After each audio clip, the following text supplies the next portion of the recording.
Bapak Ibu para jamaah rahimakumullah, marilah kita teruskan kajian Sirah Nabawiyah dari kitab Ar-Rahiq Al-Maktum, di mana kita sampai pada pembahasan tentang permusuhan yang dilancarkan oleh orang-orang Quraisy. Mereka tidak henti-hentinya menghalangi dakwah yang disampaikan oleh Rasulullah SAW, terutama setelah masuk Islamnya Hamzah dan Umar bin Khattab, yang menjadikan shaf barisan kaum muslimin semakin kokoh dan semakin menjadikan orang-orang Quraisy ini ragu, dan sebagian di antara mereka ada yang secara diam-diam mengikuti dakwah Rasulullah SAW. Namun di saat yang sama juga sebagian tokoh dari orang-orang Quraisy ini lebih meningkat semangatnya untuk membendung dakwah beliau, terutama dari Abu Jahal yang melakukan tindak kekerasan kepada beliau. Dan di antara yang mereka lakukan adalah mereka melakukan negosiasi dan kompromi.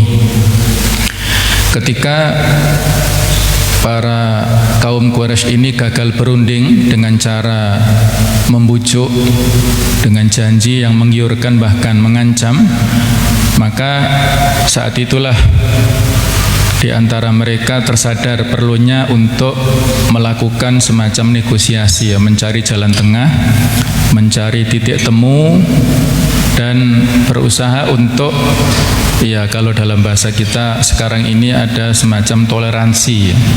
Toleransi bukan sebatas umat beragama, tapi toleransi dalam beragama. Mereka melakukan berbagai macam cara untuk mencari titik temu, membujuk Rasulullah SAW, dan di antara tokoh Quraisy yang diutus untuk menjadi negosiator membujuk Rasulullah SAW ada yang bernama Al-Aswad ibnul Muttalib, kemudian juga ada Al-Walid ibnul Mughirah, ada Umayyah bin Khalaf, serta Al-As ibnu Wa'il As-Sahmi. Ini orang-orang yang berpengaruh di kalangan orang-orang Quraisy. Mereka para negosiator yang ulung. Nah, pada saat Rasulullah SAW melakukan tawaf di sekitar Ka'bah di Masjidil Haram, saat itulah dicegat oleh orang-orang Quraisy, yaitu oleh tokoh-tokoh Quraisy ini. Mereka bicara panjang lebar, yang mana intinya adalah bahwa mereka menginginkan supaya ada titik temu antara dakwah Rasulullah dengan agama mereka ini. Mereka membujuk, wahai Muhammad, biarlah kami melakukan atau menyembah apa yang kamu sembah. Jadi engkau mohon supaya ada titik temu di antara kita, engkau bisa menyembah berhala kami dan kami pun juga menyembah Tuhanmu. Kita berkongsilah, bekerja sama dalam hal ini. Kalau misalnya yang kamu yakini itu adalah kebenaran, maka kami berarti ikut serta andil di dalamnya. Kalau yang kami yakini itu adalah benar, berarti engkau ikut serta andil dalam hal ini. Maka karena negosiasi itulah Allah Ta'ala menurunkan surat Al-Kafirun, surat yang berisi tentang penolakan yang tegas dari langit, dari Allah Ta'ala tentang bujukan yang disampaikan oleh orang-orang Quraisy ini. Dalam cerita atau riwayat yang lain disebutkan bahwa Ibnu Abbas mengatakan, orang-orang Quraisy berkata, andai kata engkau usap Tuhan-Tuhan kami, niscaya kami akan menyembah Tuhanmu, wahai Muhammad. Itulah kemudian Allah menurunkan surat Al-Kafirun ini secara keseluruhan. Juga dalam riwayat yang lainnya Ibnu Jarir atau Bari dan para ulama yang lain menyampaikan dari Ibnu Abbas juga bahwasanya orang-orang Quraisy berkata kepada Rasulullah SAW, engkau menyembah Tuhan kami selama 1 tahun dan kami menyembah Tuhanmu juga selama 1 tahun wahai Muhammad. Jadi bergantian. Maka turunlah surat Al-Kafirun ini dalam rangka untuk menolak ajakan orang-orang Quraisy itu. Qul ya ayyuhal kafirun la a'budu ma ta'budun, sampai akhir ayat atau surat ini ya. Jemaah sekalian, karena kita dalam hal ini adalah terkait dengan latar belakang historis turunnya surat Al-Kafirun, maka tidak ada salahnya kita singgung sedikit tentang surat ini. Surat yang pendek tetapi memiliki fadilah yang sangat besar. Dikatakan dalam hadis riwayat daripada Anas bin Malik bahwasanya anna surah Al-Kafirun ta'dilu thulutsal Quran. Surah Al-Kafirun ini menyamai sepertiganya Al-Qur'anul Karim. Kemudian diriwayatkan dari Jubair ibnu Mut'im bahwasanya Nabi sallallahu alaihi wasallam mengatakan kepada Jubair ibnu Mut'im ini, atuhibbu ya Jubair idza kharajta safaran an takuna min amsali ashabika hayatan wa aktsaruhum zadan. Wahai Jubair, maukah kamu aku memberikan tips kepadamu sehingga pada saat kamu keluar bersama dengan teman-temanmu dalam sebuah safar, dalam sebuah perjalanan, engkau seperti teman-temanmu itu, performanya bagus, penampilannya baik, serta memiliki perbekalan yang banyak. Maka Jubair menjawab, "Na'am, betul ya Rasulullah, saya mau." Maka beliau mengajarkan, "Faqra hadhihi suwar al-khams." Bacalah 5 surat ini wahai Jubair, yaitu 5 surat Al-Kafirun, kemudian An-Nasr, Al-Lahab, Al-Ikhlas serta Al-Falaq, itu min awali kul ya ayyuhal kafirun sampai kul a'udzu birabbin nas. Wa aftatihu qira'atah waftatah qira'ataka bi bismillahirrahmanirrahim, dan awalilah bacaan Qur'anmu setiap surat itu dengan membaca bismillahirrahmanirrahim. Maka menurut Jubair ini beliau mengamalkan apa yang telah diajarkan oleh Rasulullah SAW itu, dan pada akhirnya yang sebelumnya kondisi Jubair ini orang yang biasa ya, yang bukan memiliki harta yang banyak, dan bahkan pada saat bepergian bersama teman-temannya itu kondisinya tidak lebih baik daripada yang lainnya, serta perbekalannya itu paling sedikit. Maka sejak saat itu beliau mengamalkan membaca surat-surat seperti ini, dan pada akhirnya beliau mengatakan, sirtu min ahsanihim hayatan, aku menjadi orang yang paling bagus penampilannya, wa aktsaruhum zadan, dan yang paling banyak perbekalannya, hatta arji'a min safari dzalika, sampai aku pulang dari bepergian.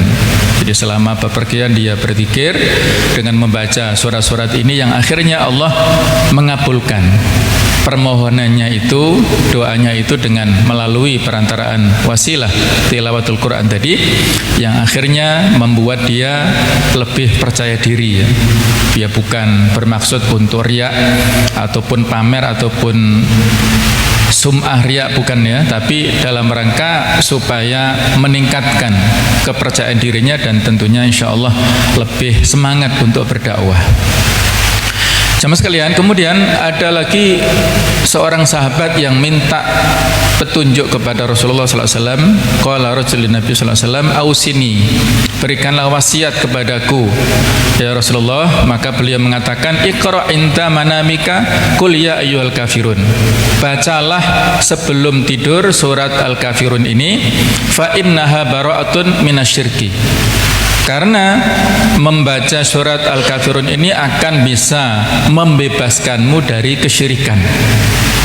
karena surat ini berisi masalah tauhid, betul-betul memurnikan Allah Ta'ala, memberikan wala, loyalitas yang murni kepada Allah, serta menjauhkan diri dari berbagai macam sesembahan, kesyirikan itu. Maka dengan membaca surat Al-Kafirun sebelum tidur akan diberikan jaminan oleh Allah Ta'ala bara'atun minasyirki, jauh daripada kesyirikan.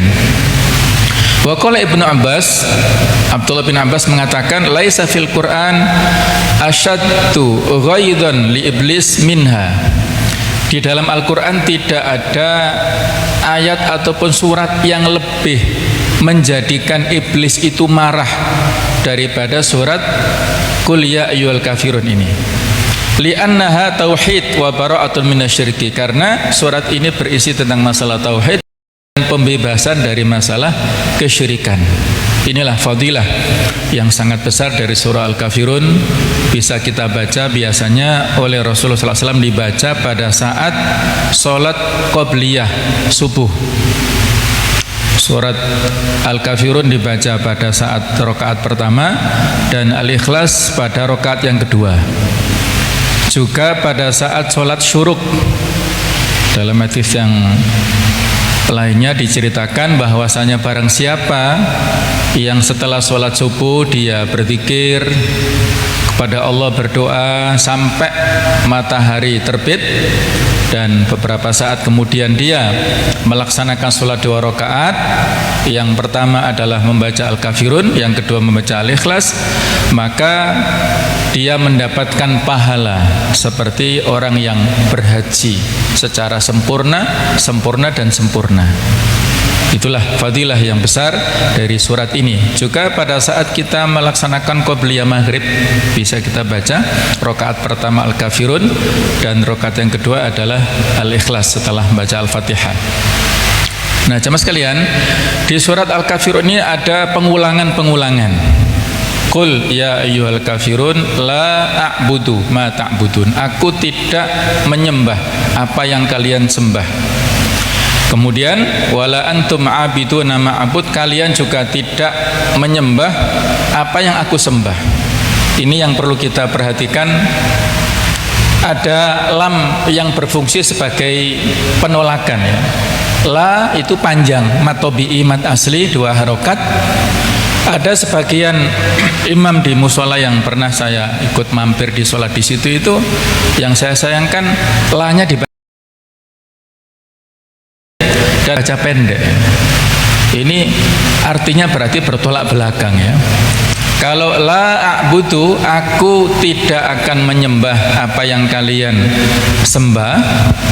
Tetapi kalau kita membaca la a'budu ma ta'budun, berarti lamnya berfungsi menguatkan. Lam taukid namanya ya, kalau lam pendek. Pasti. Nah, ini kan berarti mengarah kepada kesyirikan ya. Walaupun dia mungkin nggak sadar ya. La a'budu, pasti aku menyembah. Artinya bertolak belakang. Ini dalam ilmu tajwid namanya lahnun jali, kesalahan yang fatal yang bisa merusak makna. Ya mirip seperti di ayat kursi lah. Allahu la ilaha illa huwal hayyul qayyum la ta'khudhuhu, itu kan panjang. Tapi ada sebagian yang saya dengar itu la ta'khudhuhu ya. Jadi kalau la ta'khudhu, Allah tidak akan tidur, tidak akan ngantuk selamanya. Kalau la ta'khudhuhu itu Allah pasti tidur, pasti ngantuk. Ini kan bahaya ya. Menisbatkan sifat negatif pada Allah ini bisa-bisa mengarah kepada kesyirikan. Kalau dia sadar, kalau dia paham. Tapi kalau nggak sadar, maka di sini ya tetap dia tergolong orang yang harus bertaubat dari kesalahannya itu dan membacanya dengan baik. Karena membaca Al-Quran secara sempurna sesuai dengan makharijul huruf, sesuai dengan hukum tajwid, itu adalah hukumnya fardu ain kepada setiap orang, walaupun untuk mengetahuinya itu fardu kifayah, mengetahui hukumnya maksudnya ya. Nah, jamaah sekalian, ada pengulangan la a'budu ma ta'budun, kemudian wala antum abiduna ma'abud, dan wala ana abidu ma'abadtum. Artinya ini adalah untuk takkid, untuk menguatkan, betul-betul untuk menguatkan, karena orang-orang Quraisy ini memberikan bujukan itu juga berulang-ulang. Nah, dalam rangka untuk menguatkan penolakan beliau itu juga diulang-ulang. Ayatnya ini diberikan penekanan, takkid. Dan di sini ada perbedaan sedikit ya, bahwa la a'budu ma ta'budun, aku tidak akan menyembah apa yang kalian sembah. Kemudian wala ana abidum ma abattum. Kalau la a'budu ma ta'budun ini menunjukkan kalau dalam ilmu nahwu adalah jumlah fi'liyah yang terbatasi oleh waktu. Tapi kalau kata-kata atau kalimat wala ana abidum ma abattum itu namanya jumlah ismiyah, kalimat verbal yang tidak terbatasi oleh waktu selamanya. Jadi lebih kuat. Jumlah ismiyah atau kalimat verbal dalam pengungkapan bahasa Arab itu lebih kuat daripada kalimat verbal atau jumlah fi'liyah. Jadi kalimat nominal lebih kuat daripada kalimat verbal. Itu sehingga diulang wala ana abitu ma'abatum sebagai bentuk takkid terhadap apa yang disampaikan oleh orang-orang Quraisy, betapa mereka negosiasi dengan cara untuk melakukan pendekatan yang seperti itu. Yang ini harus kita waspadai bersama jamaah sekalian, terutama di era saat ini ya, di mana kita hidup pada era fitnah, banyak sekali cobaan dan ujian di sekitar kita tentang masalah pemahaman persoalan keagamaan ini. Ada dua istilah yang perlu kita bedakan ya. Ada yang namanya pluralitas dan ada pluralisme. Ini dua kata yang mirip tapi makna dan kandungannya berbeda ya. Pluralitas itu adalah melihat kenyataan perbedaan di antara masyarakat yang heterogen dalam hal agamanya, bahasanya, budayanya, suku dan sebagainya itu ya. Itu suatu fakta yang tidak bisa kita hindari. Bukan hanya kita di Indonesia, dulu pada saat Rasulullah SAW hidup di Madinah juga hidup di masyarakat yang plural, yang majemuk. Ada suku Yahudi yang sudah menempati lebih dulu di Madinah, kemudian ada agama Yahudi, agama Nasrani, kemudian datang Islam. Mereka hidup secara damai di Madinah dengan piagam Madinah itu sebagai konsensus bersama di sana. Ini pluralitas, dengan agamanya saling toleransi, saling menghargai. Tapi kalau pluralisme ini adalah mengakomodir dalam bentuk mengarah kepada sebuah ideologi keyakinan. Ini yang bahaya ya. Pluralisme ini mengarah kepada kesamaan agama ataupun kesamaan ideologi, kesamaan orientasi, yang mana itu sebenarnya adalah berbeda-beda. Jadi mirip dengan paham sinkritisme ya. Kata-kata sinkritisme ini ya maknanya secara gampangnya adalah dia memiliki campuran pemahaman ya, campuran ideologi, campuran latar belakang berbagai macam ya pemahaman. Karena Islam sendiri ketika masuk ke Indonesia itu sudah diawali dengan adanya Hindu, Buddha dan sebagainya. Walaupun kalau dirujuk dari sejarah sebenarnya Islam mendahului ya. Tapi ada agama Hindu ataupun Buddha itu sehingga tercampur. Keagamaan kita itu tidak lepas daripada budaya-budaya yang diwarisi dari nenek moyang kita itu. Nah ini jangan sampai tercampur. Ada seorang antropolog dari Barat yang membuat sebuah penelitian yang mana di penelitiannya itu membuat sebuah kesimpulan bahwa Indonesia ini corak keislamannya ada pengaruh sinkritisme ini, dan beliau mendapatkan reward dari situ ya, dari penelitian itu, karena ini bisa memberikan pelajaran kepada bangsa Indonesia supaya betul-betul berhati-hati dalam hal beragama ini dan memilih mana yang terbaik yang sesuai dengan Al-Quran dan As-Sunnah tentunya ya. Itulah, kalau dulu ada semacam syubhat yang bisa membingungkan orang awam, Mereka mengatakan semua agama sama, Tuhannya kan sama, yang disembahkan sama di atas sana. Maka ya tidak boleh kita terlalu ekstrim lah, dalam bahasanya mungkin begitu ya.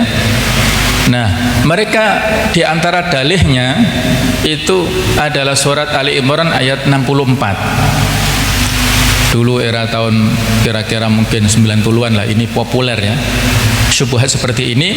Allah berfirman, "Qul ya ahlal kitab ta'alau ila kalimatin sawa'in bainana wa bainakum."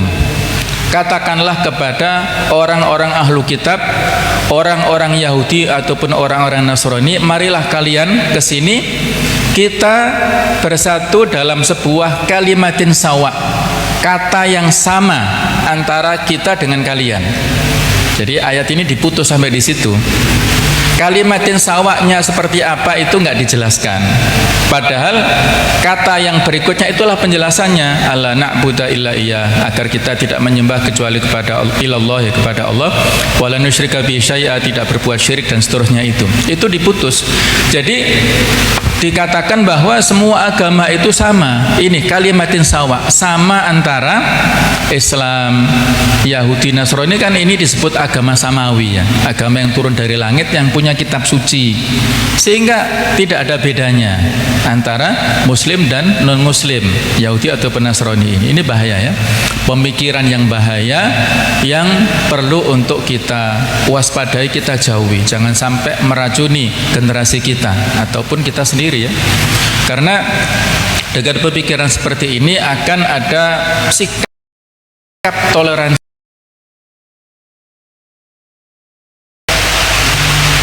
mendapatkan fenomena misalnya bertetangga dengan orang non muslim, ya kita penuhi hak-haknya sebatas hak bertetangga.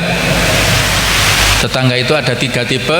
Kalau tetangga kita muslim dan dia keluarga, maka punya 3 hak, yaitu hak keluarga, hak tetangga, dan hak sesama muslim. Kalau dia keluarga dan dia itu non muslim, maka dia punya 2 hak. Kalau dia bukan keluarga dan bukan non muslim, hanya 1 hak saja, itu hak bertetangga itu. Jadi kata-kata as-sawa, kata para ulama, adalah al-adl wan nisfa, yaitu adil ya. Al-kalimah al-adilah al-mustaqimah, kata yang adil, yang lurus, allati laisa fiha mailun anil haq, yang tidak ada kecenderungan lari daripada kebenaran. Itulah sebenarnya kalimat sawa yang harus ditegakkan, disampaikan kepada mereka. Justru ini adalah dakwah kepada mereka supaya mereka mengikuti agama Islam, mengikuti beribadah kepada Allah Ta'ala, menjauhi segala macam bentuk kesyirikan. Jadi ayat ini adalah berisi al-wala wal bara, termasuk di surat Al-Kafirun adalah isinya masalah tauhid yang betul-betul ditekankan di sisi yang berlebihan tadi. Sehingga ya bukan hanya toleransi dalam bab umat beragama, sisi kemanusiaannya, tapi toleransinya sudah kepada ritual keagamaannya masing-masing. Mereka ikut merayakan Idul Fitri, Idul Adha misalnya, sementara kaum muslimin ikut merayakan Natal misalnya. Misalnya ya, ada fenomena sampai sekarang seperti itu. Ya kalau kita ini adalah untuk wala, loyalitas, dan al-bara, berlepas diri ya. Jemaah sekalian, ketika turun surat ini, orang-orang kafir ini tidak putus asa ya. Mereka terus menerus, tidak berhenti hingga di situ saja, bahkan mengendorkan. Mereka terus negosiasi, mengadakan berbagai macam upaya. Bahkan ada di antara mereka yang mengatakan, sebagaimana diabadikan oleh Allah dalam Al-Quran di surat Yunus 15, "I'ti bi Qur'anin ghairi hadza aw batilhu." Datangkanlah Al-Quran yang lain dari ini atau gantilah dia. Itu ucapan orang-orang Quraisy ya. Al-Quran ini mukjizat yang luar biasa, tidak bisa mereka tandingi. Mereka ahli dalam bidang syair, dalam bidang sastra, itu sudah menjadi keahlian orang-orang Quraisy. Dan memang mukjizat Allah diturunkan kepada setiap nabi dan rasul itu sesuai dengan fakta kemampuan mereka. Namun demikian mereka tidak bisa mendatangkan tandingan ayat ataupun surat yang seperti Al-Quran, tidak bisa. Mereka malah suruh untuk ganti saja Al-Quran, bukan yang ini ya. Maka Allah Ta'ala membantah permintaan mereka itu di surat Yunus ayat 15 juga, qul ma yakunu li an ubaddilahu min tilqa'i nafsi, katakanlah Muhammad, tidak patut bagiku menggantinya dari pihak diriku sendiri, in attabi'u illa ma yuha ilayya, tidaklah aku mengikuti kecuali yang diwahyukan kepadaku. Inni akhafu in asaitu rabbi, aku sungguh takut untuk mendurhakai kepada Tuhanku, takut bermaksiat kepada Allah. Kemudian azaba yaumin azim, takut terhadap azab pada hari yang agung, siksa yang agung, siksa yang besar pada hari kiamat. Inilah upaya-upaya dari orang kafir Quraisy terhadap dakwah Rasulullah SAW yang seperti itu. Nah, selanjutnya yang dilakukan oleh orang-orang Quraisy setelah mereka gagal negosiasi mencari titik temu itu, mereka berupaya untuk berkonsultasi, menanyakan kepada orang-orang Yahudi. Jadi saat itu ada tokoh orang Quraisy yang betul-betul memiliki pengaruh yang luar biasa yang bernama An-Nadhr ibn al-Harith. Ini syaitan dalam bentuk manusia ya, yang sangat memusuhi dakwah Rasulullah SAW. An-Nadhr bin Haris ini memberikan nasihat yang panjang lebar, masukan yang panjang lebar kepada orang-orang Quraisy. Wahai orang-orang Quraisy sekalian, demi Allah, sungguh urusan yang kalian dapati ini tidak ada jalan keluarnya. Pada masa mudanya Muhammad itu kalian percaya, bahkan kalian memberikan julukan Al-Amin, ya, orang yang bisa dipercaya. Tapi saat ini ketika sudah menjelang usia-usia tua, yaitu usia 40 tahun ke atas tentunya ya, karena sudah mendapatkan risalah wahyu itu, justru mempersulit kalian Muhammad ini. Demi Allah, Muhammad ini bukan seorang tukang sihir. Kita tahu kebiasaan tukang sihir itu suka untuk meniup-niup, kemudian juga suka untuk membuat ikatan-ikatan. Itu enggak kita jumpai pada diri Muhammad. Kemudian kalian tuduhkan dia adalah seorang dukun. Fakta yang sebenarnya tidaklah demikian. Orang dukun tidak seperti itu. Dukun biasanya membaca mantra-mantra, jambi-jambi dan sebagainya. Itu enggak pernah dibaca oleh Muhammad. Kalian menuduh bahwa dia itu adalah penyair, syair. Dan sebenarnya bukan. Yang disampaikan itu tidak sama dengan yang kita miliki. Kita punya keahlian di situ dalam hal syair ya. Beda sekali. Kita faham dengan teori-teori syair itu tidak disampaikan oleh Nabi Muhammad. Dan kalian menuduh dia itu orang gila. Apalagi ini tuduhan yang tidak berdasar ya. Fakta yang sebenarnya Muhammad tidak memiliki ciri-ciri orang yang gila. Maka demi Allah kalian telah menghadapi urusan yang berat, yang susah untuk solusinya itu. Itulah provokasi ataupun masukan daripada Nadhr ibn al-Harith ini yang panjang lebar kepada orang-orang Quraisy. Yang pada akhirnya orang-orang Quraisy ini memutuskan untuk konsultasi kepada orang-orang Yahudi, tokoh-tokoh Yahudi atau yang disebut dengan ahbar. Ahbar itu adalah pemuka-pemuka Yahudi yang mukimnya di Madinah.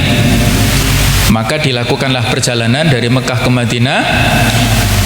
Jadi ada Nadhr bin Harith ini bersama dengan 2 orang yang menemaninya berangkat menuju ke Madinah. Konsultasi bagaimana menyelesaikan urusan menghadapi Muhammad ini, seperti apa enaknya. Jauh perjalanan ditempuh, maka sampailah 3 orang ini ke Madinah bertemu dengan ahbarul Yahud, para pemuka-pemuka agama dari orang-orang Yahudi. Diceritakan panjang lebar, yang pada akhirnya tokoh-tokoh Yahudi ini memberikan sebuah saran.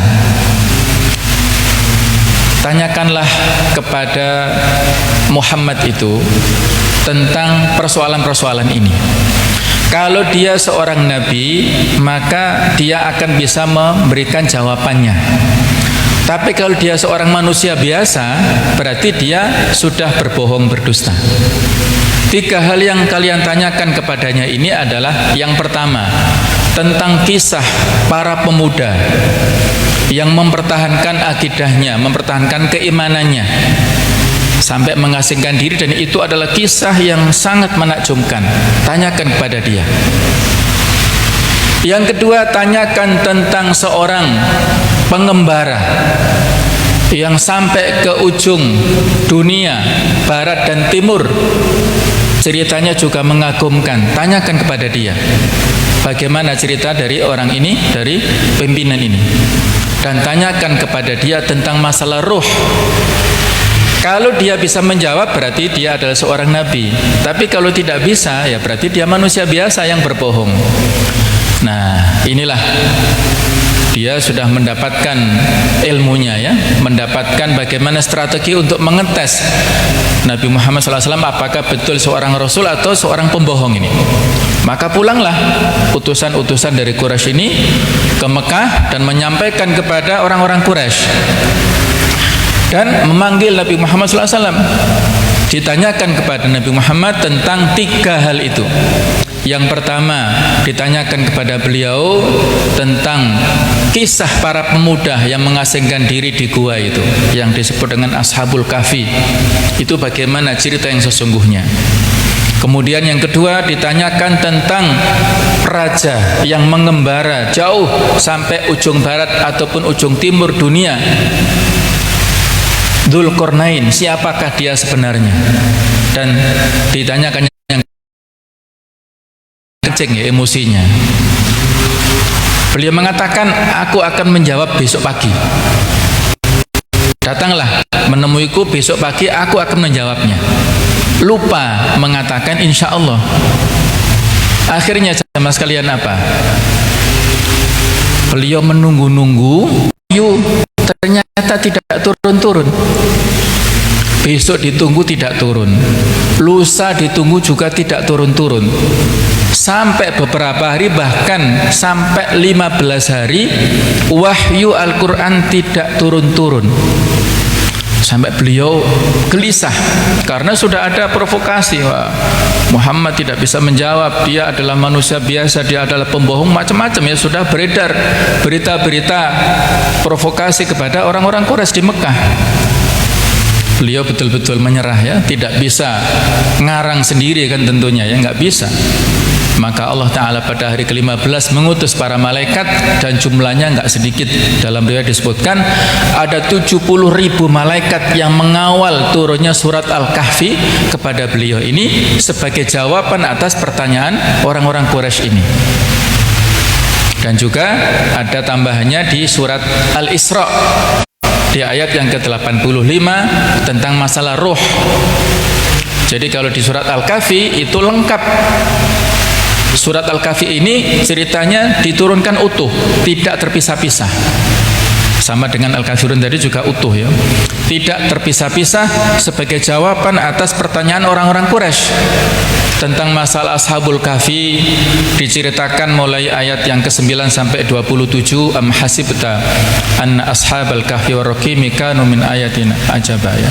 Jadi cerita tentang Ashabul Kahfi yang luar biasa, mempertahankan keimanannya, hidup di tengah-tengah raja yang zalim, yang memaksa setiap orang untuk mengikuti agamanya dan menyembahnya. Maka mereka menyelamatkan diri di gua sampai 309 tahun itu, ya, dan mereka mengira hanya beberapa hari saja. Itu posisinya sekarang masih ada situsnya. Gua atau Al-Kahfi itu masih ada situsnya. Kurang lebih perjalanan dari Amman, ibu kota Yordan, itu ke selatan, kurang lebih itu selama 1 jam itu ada gua yang disebut peninggalan Ashabul Kahfi. Itu membuktikan kebenaran cerita ini, ya. Jadi ceritanya bagus sekali, bisa kita baca tafsirnya di surat Al-Kahfi. Kemudian juga Dzulqarnain, itu kisah seorang raja yang sangat luar biasa, ada di ayat 83 sampai 97. Wa yas'alunaka 'anil qarnain, dan seterusnya. Itu kisah yang luar biasa. Di samping ada kisah-kisah tentang ashabul atau sahibu al-jannataini, itu juga memiliki banyak manfaat. Juga kisah Nabi Musa dengan Nabi Khidir, itu juga banyak memberikan manfaat kepada kita, sehingga Kalau kita menghafalnya, ada riwayat disebutkan kalau kita membaca menghafalkan surat Al-Kahfi yang 10 saja ayat pertama, faqad usima minad dajjal, dia bisa terlindungi dari fitnah dajjal di akhir zaman. Atau riwayat lain disebutkan 10 ayat yang terakhir. Nah, tadi ada pelajaran yang menarik dari janji Rasul tadi ya. Beliau memberikan janji langsung kepada orang-orang Quraisy tadi, saya akan menjawab besok. Maka ini ditegur oleh Allah Ta'ala di surat Al-Kahfi ayat yang ke-23, wala taqulanna li syai'in inni fa'ilun dzalika ghadan. 24-nya illa yasha Allah. Janganlah kamu wahai Muhammad sekali-kali mengatakan bahwasanya aku akan melakukan besok ini, melakukan sesuatu ini besok pagi langsung ya. Tidak pakai kata-kata insya Allah, itu tidak boleh. Kita tidak bisa menjamin apakah besok masih hidup ataukah sudah mati. Kita bisa bergerak atau tidak, bisa bicara atau tidak besok ya. Maka semua itu kita kembalikan kepada masyiatullah, kepada kehendak Allah. Nah, Nabi Muhammad ini lupa, sekaligus ini pelajaran bagi kita semuanya ya. Beliau seorang manusia biasa. Inilah salah satu bukti beliau itu adalah Abdullah wa Rasuluhu, seorang hamba Allah dan Rasulnya. Karena seorang hamba Allah manusia biasa itulah kadang-kadang beliau khilaf, beliau salah, tapi kesalahannya tidak dibiarkan.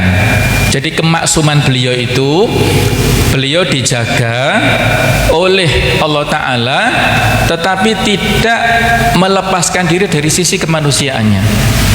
Kadang-kadang beliau salah bersikap, misalnya ketika ada Abdullah bin Ummi Maktum hadir ke majelis beliau saat beliau semangat berdakwah kepada tokoh-tokoh Quraisy supaya mereka masuk Islam dan pengikutnya banyak masuk Islam. Nah, ini ada seorang sahabat yang tidak bisa melihat, ingin bertanya sesuatu, beliau bermuka masam, maka ditegur dengan ayat abasa wa tawalla an ja'ahul a'ma. Ketika di yang lainnya beliau gara-gara madu itu menimbulkan kecemburuan di antara istri-istri beliau. Akhirnya beliau tidak mau meminum madu, mengharamkan dirinya untuk meminum madu, sehingga turun surat At-Tahrim, ya ayuhan nabi lima tuharrimu ma halallahu laka tabtagi mardhata azwajik. Wahai nabi, kamu kenapa mengharamkan sesuatu yang dihalalkan oleh Allah untuk mendapatkan keridhaan istri-istrimu?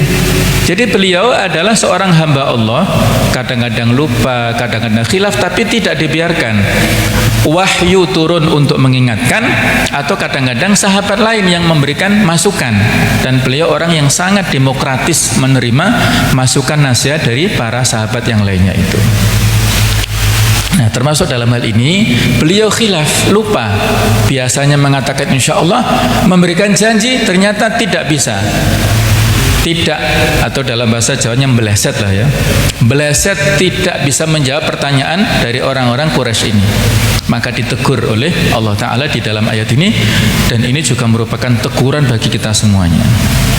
Ada sebuah riwayat di hadis yang lainnya diceritakan bahwasanya dulu Nabiullah Sulaiman alaihissalam itu juga pernah memiliki tekad janji yang seperti itu. Jadi Sulaiman itu seorang tokoh yang luar biasa ya, memiliki kekayaan yang luar biasa, dan dia ya karena syariatnya tidak seperti syariat kita ya. Syariat sebelum Islam itu memang spesifik berbeda dengan syariat Islam. Beliau memiliki istri yang banyak, ya dikabarkan sampai 100 lah ya. Dia mengatakan, demi Allah aku akan menggauli istriku pada malam ini, satu malam ini, supaya mereka hamil semuanya dan memiliki anak semuanya. Semuanya nanti anak-anakku akan berjihad fisabilillah, berjuang di jalan Allah. Itu tekad daripada Sulaiman. Ya tujuannya baik ya, untuk menambah pasukan. Tapi dia lupa dengan mengatakan insya Allah. Akhirnya apa? Dia memang berhasil, mohon maaf ya, berhasil menggauli istrinya pada malam itu dengan kekuatannya, dengan izin Allah tentunya ya.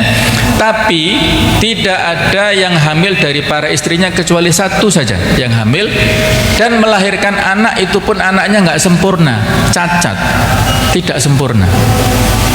Nah, inilah sama sekalian ya, seorang nabi yang luar biasa, makhluk Allah yang mulia, manusia yang mulia ini pernah khilaf seperti itu, pernah salah, maka kita pun manusia biasa apalagi juga pernah khilaf, pernah salah. Maka marilah kita selalu bertobat kepada Allah Ta'ala atas segala macam kekhilafan kita, merasa hina di hadapan Allah Ta'ala, dan terus berusaha memperdalam dan meningkatkan kapasitas keimanan kita. Yang terakhir jemaah sekalian, tentang sikap Abu Thalib dan keluarganya pada saat menerima kabar-kabar tentang seperti itu. Nabi Muhammad keponakannya ini banyak dimusuhi oleh orang-orang Quraisy, banyak mendapatkan provokasi pertentangan dari orang-orang Quraisy. Maka Abu Bakar ini mengumpulkan keluarga besar, Abu Thalib mengumpulkan keluarga besarnya dan berjanji setia untuk menolong Muhammad ini, walaupun beliau tidak masuk Islam ya, belum dapat hidayah, tapi keluarga besarnya itu mau menolong Nabi Muhammad SAW. Dan ada sebagian yang tidak mau, itu biasalah, keluarga tidak kompak itu biasa. Karena dukungan dari keluarga besar inilah maka beliau menambah istiqomah beliau dan bisa terus berdakwah terus menerus dalam rangka untuk i'la'u kalimatillah, menegakkan kalimat Allah di muka bumi, khususnya di Mekah saat itu. Dan alhamdulillah dijaga dakwah ini oleh Allah Ta'ala, dan akhirnya pada saat-saat berikutnya beliau bisa menyelesaikan berbagai macam tantangan-rintangan yang dilancarkan oleh orang-orang Quraisy. Inilah sedikit yang bisa kita sampaikan, mudah-mudahan ada manfaatnya, dan marilah selalu kita menambah sakofah wacana kita, menambah pengetahuan kita tentang pribadi Nabi Muhammad SAW, yang insya Allah akan bisa memberikan kecintaan kita kepada beliau dan kepada Ahlul Bait, dan mudah-mudahan kita termasuk orang-orang yang mendapatkan syafaatnya di yaumul qiyamah kelak. Amin amin ya rabbal alamin. Demikiannya, kurang lebih mohon maaf. Subhanakallahumma bihamdik, asyhadu an la ilaha illa anta, astaghfiruka wa atubu ilaik. Wassalamualaikum warahmatullahi wabarakatuh.